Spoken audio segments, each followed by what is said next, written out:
they're in some hot water now after that sack. It's 2nd and 21. Now the Bears going to call the first of their timeouts as they stop it with 28 seconds to go in the first half of play. Well, they're in some hot water now after that sack. It's 2nd and 21. Alert. Greystone, travel. Get it. From the midfield stripe, they'll look to throw. Oh, the pressure too great, and he goes down once more. Bilal Nichols in there to drop him, and sacks on 1st and 2nd downs. Now leads to a 3rd and long. And unless this is a quick incompletion, this is likely the last play here of this first half. Gordon.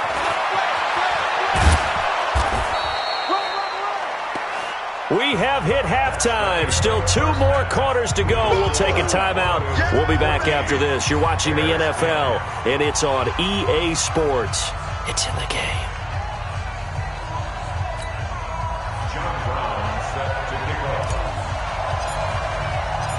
Broncos with a lead, and they will be receiving this kickoff here as quarter 3 is underway. And this will not be returnable. It's out of the back of the end zone for a touchback.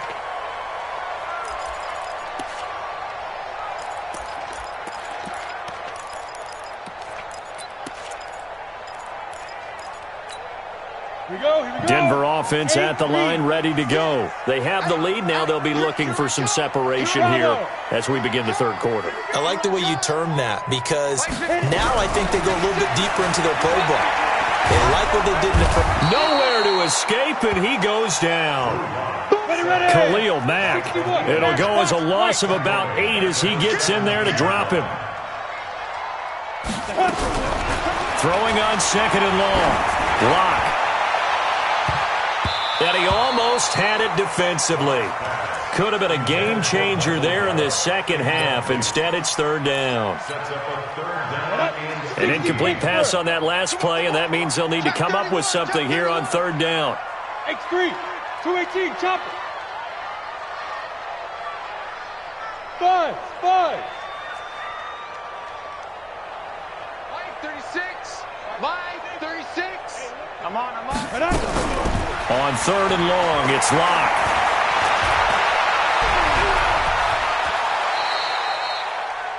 Partner, he was going through his progressions. Not there, not there. After about the 3rd one, he decided he better pull it down and run for it. And he slides down and avoids the hit for good measure. He was only asked to punt once in the victory last week as he sends this one away. And that'll hit and go out of bounds, so they'll start just outside their own 40-yard line.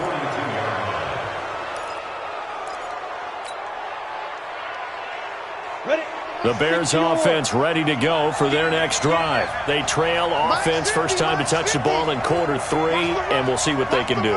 And I can't wait to see what they have planned, because some teams script to start a half. Other teams just go, okay, these are the sequence of plays we want to run. These things worked well for us.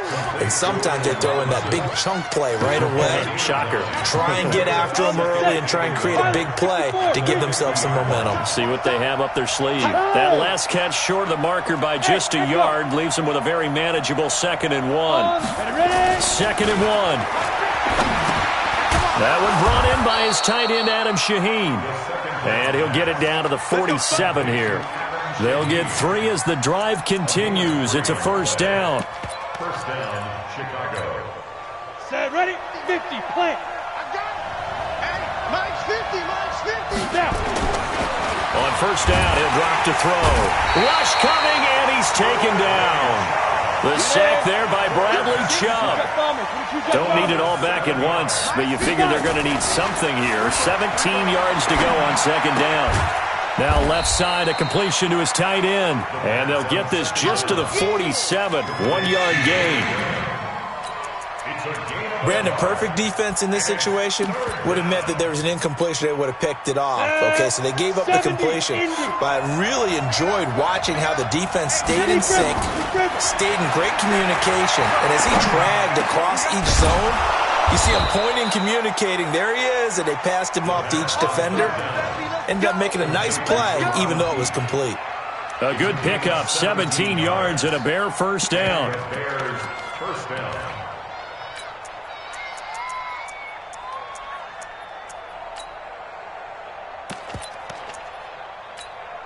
Let's go. So a 1st and 10 now in Denver territory at the 36. Now they'll run it with Cohen, and they're going to get him behind the line yet again as his nightmare afternoon continues. Benardrick McKinney, a first-time Pro Bowler a season ago, in on the tackle there. Again, it's Cohen. Now 3rd down is looming, a pickup of 2 on 1st down and just 1 yard there. Now, they struggled to get him rolling on the ground in the first half, and that's sort of continuing here in the 3rd quarter. Yeah, but I don't think it's time to abandon the running game. I would say keep feeding the horse, and I believe he'll eventually reward them, especially as we get deeper in the game. Here's play number 7 on the drive. This is 3rd and 7.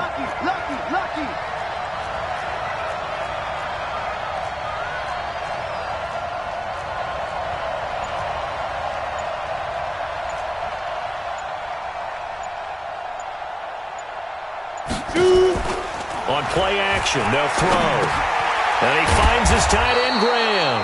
And this is going to be another 1st down as they'll make the tackle at the Broncos' 23. It's a game of 10. Well, sometimes our pregame meetings do pay off, don't they? What do the guys in the locker room call him? Well, they said it with a chuckle. They called him Old Reliable. Yeah, that means he doesn't move quite as fast as he used to, but he still knows all the tricks, doesn't he? Even that little gentle push-off in order to get open, he finds a way to pick up a 1st down. The throw over the middle, taken in, and they'll bring him down at the 13-yard line. It's another 10 yards on that one and another 1st down. Some think the teams really won't throw a slant route unless you have a receiver that has a lot of stature to him. But sometimes the little guys, they get lost in there. People can't really locate them, and they run that quick cut on the slant, and oftentimes they can turn it into big plays. 2nd down and inches. Eluding the... he's going to be taken down. They sack him on what will be the final play of quarter number 3. Welcome back now to Denver. It's Bears football, but they trail on the scoreboard as we get set to bring you the 4th quarter. Already a pair of 3rd down conversions for them on this drive, but right now they need 5 yards on this 3rd down try. Now a 3rd down throw, but it misses the target, incomplete.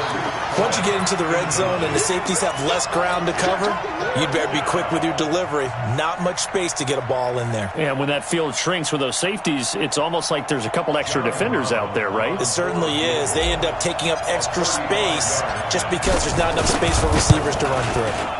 And this one is right through. And the lead is down to 1 now at 14-13. So with that field goal, this one's now back within a field goal. Maybe not the ultimate result they wanted, but gets them that much closer. This game is unfolding like a really good book, isn't it? Because I feel like there's a few more plot twists yet to be revealed before this one is over. That's it, we go. At their own 24-yard line.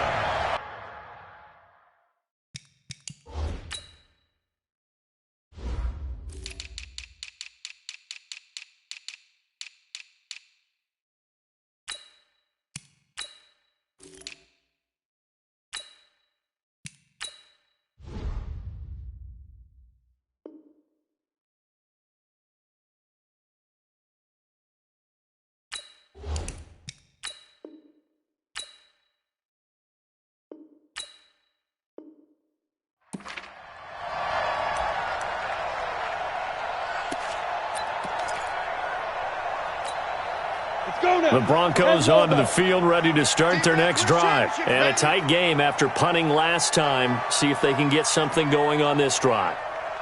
As they head to the field now, with the game this close, you've got to feel there's a sense of urgency for them going on offense right now. But they have to do it without letting panic creep in and affect their play.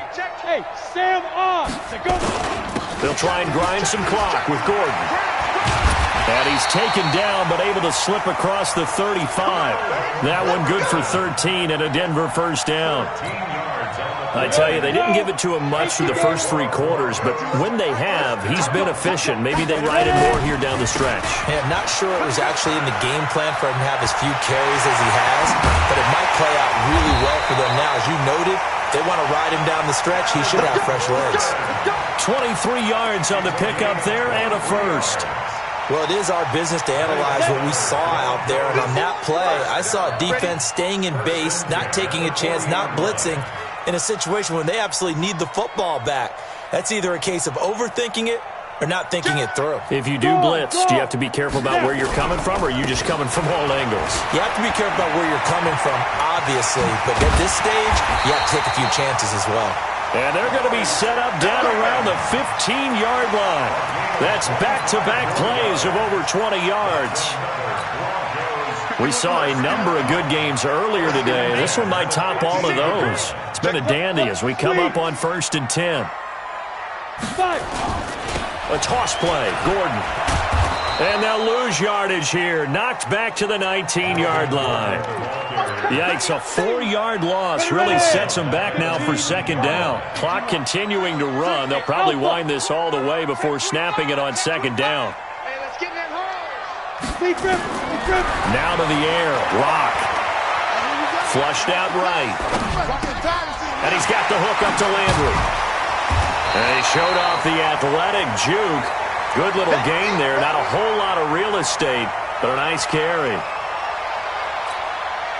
Fired that one in there, able to make connection on a nice in route. With those faster passes when they're going that fast, any hesitation as a quarterback that the deflection, if you miss, might be bigger and lead to an interception? Yeah, and the deflection works both ways. Maybe a defender gets a hand in the way and it pops in the air, and sometimes you throw it so hard your receiver can't handle it, and he pops it up in the air for the defenders to grab. And look at this. They get the turnover they needed. It's intercepted.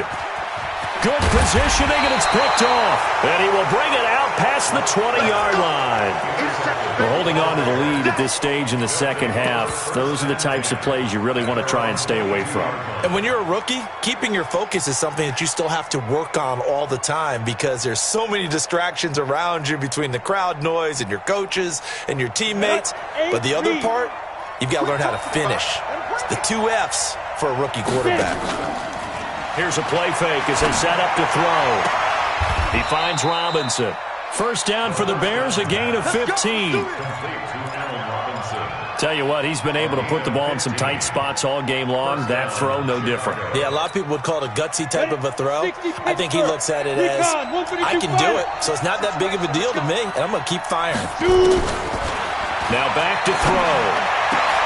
The connection made. It's Graham.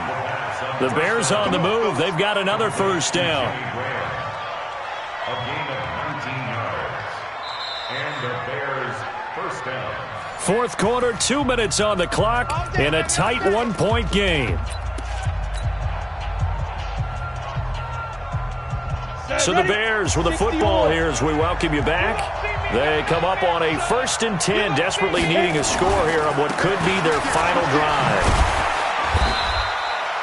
Defensively, a solid response after giving up back-to-back first downs. I like the call there because that was one to take time off the clock and get them closer to getting out of here with a W.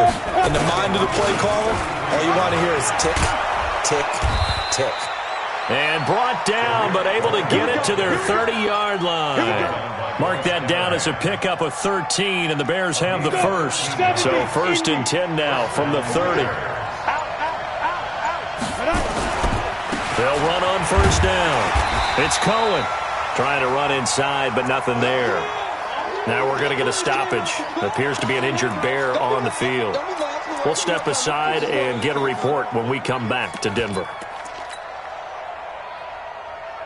So after the run for no gain, here's 2nd and 10.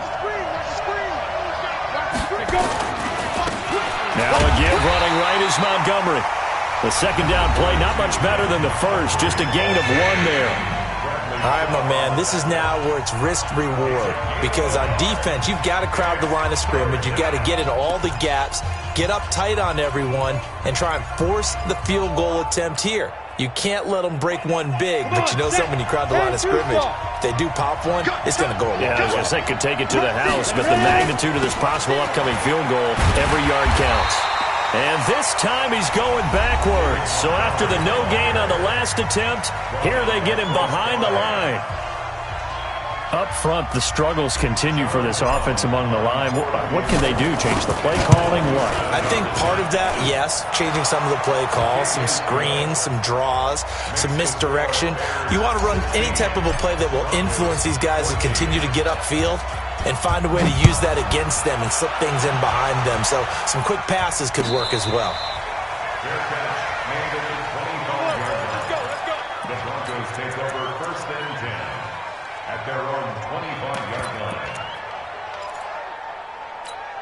Here we go. Denver offense at the line, ready to go. They only need a field goal. Obviously, the clock a huge factor. They'll be watching that. What do they need to do here, Charles? Your sequence of plays has to get you out of bounds. Completions, get out of bounds, gain some yardage. Then when the clock hits 7 seconds or left, now you've got a decision. Are you in field goal range, or is it Hail Mary time? Because from 7 seconds down, you don't want to take a shot that you're going to have another play. We'll see how they handle it. Hey, Orbit. Fine. To throw is locked. And he can't get a throw away. He's taken down. Now the Broncos will use their 3rd and final timeout as they'll stop it with a little over 30 ticks to go in the football game. Now following the sack, they'll look to make amends on a 2nd down and 17. Hey, Now Locke. Looking left side, and it's complete. And he'll be out of bounds just shy of the 40. Well, there have been a ton of sacks. They were just trying to prevent another. So what you're telling me is the conventional way has not really worked for them, huh? Not at all. Not at all. So he tries to grab him here, and they still get caught. They'll come up now on a 2nd and long after the hold. He don't want it. Watch 36. 36 to Mike. Locke to throw. He's going to let it fly. This is caught inside the 15. And all the way home for a Broncos score. Michael Gallup with time running out. And they have taken the lead here in the final minute. Might be seeing that one on the highlight shows tonight. The home run ball here in the 4th quarter to take the lead. There's nothing like being aggressive, preaching that to your team, and then following through. All the way through. Go ahead and throw one more up there. Why not? Been a great game, and we are not done yet. So with the missed PAT in his rearview mirror, he goes back out to kick this one off. And that'll carry over the back line of the end zone for a touchback.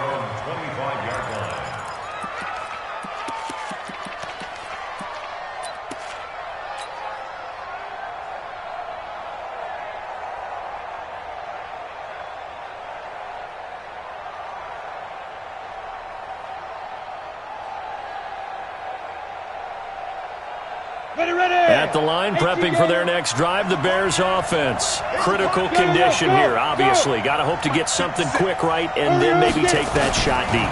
And once they do take the big shot, you've got to worry on defense. Of course, no one getting behind the defense and make it an easy throw. But nowadays, it's not just the ball being tipped in the air and people in the end zone in a cluster. It's that guy that's short in the end zone who comes up and ends up making the play because he goes unguarded. So there's a lot to think about if you're playing defense in this situation. We'll see if they can cover all their bases. Back to throw. And they're going to get him. He's taken down for a sack back at the 47-yard line. And whistles, and they take their final timeout with 7 seconds left.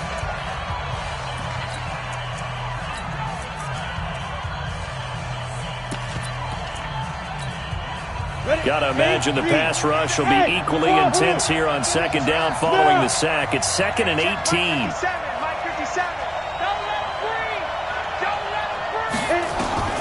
Back to throw.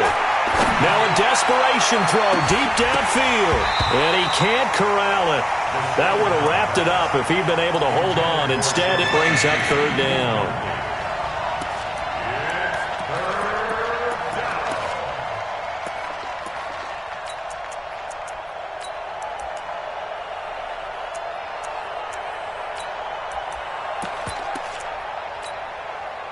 An incomplete pass on that last play, and that means they'll need to come up with something here on 3rd down. 6-6, pull it high. Let's go. Let's 57, 57's right. One final shot. They'll look to throw. And he's going to go down. They sack him back at the 42. Well, we saw a close game that kept us on the edge of our seats down to that final whistle.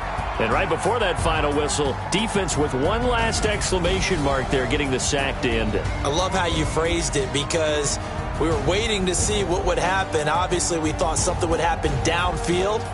Instead, it happens in the offensive backfield, and that's your ball game. So for the Broncos.